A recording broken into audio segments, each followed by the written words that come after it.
Guys, this is my first outing day.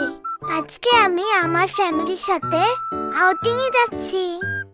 আমি বাইরে এর আগেও গিয়েছিলাম আম্মুর নানু বাসায়, ওইটা তো সামনে।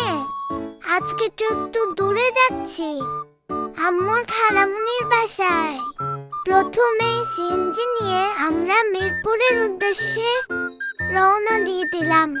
আমি তো ফার্স্ট টাইম সিএনজিতে উঠেছি, তাই আমি অনেক ভয় পাচ্ছিলাম আর গোর হয়ে শুয়েছিলাম। একটু পরে এদিক ওদিকও দেখছিলাম, ভয়ে আমার গলাটা শুকিয়ে যাচ্ছিল।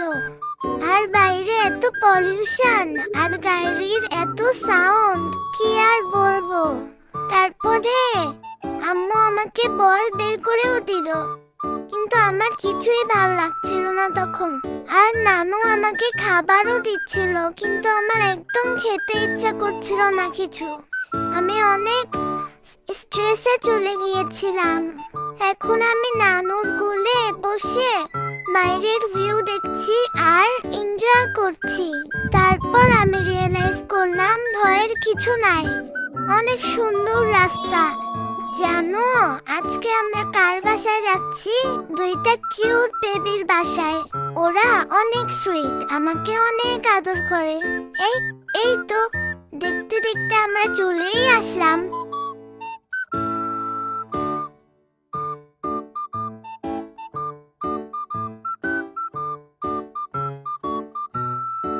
যখন সবাই একসাথে বসে গল্প করছিল, তখন আমি বারান্দায় বসেছিলাম।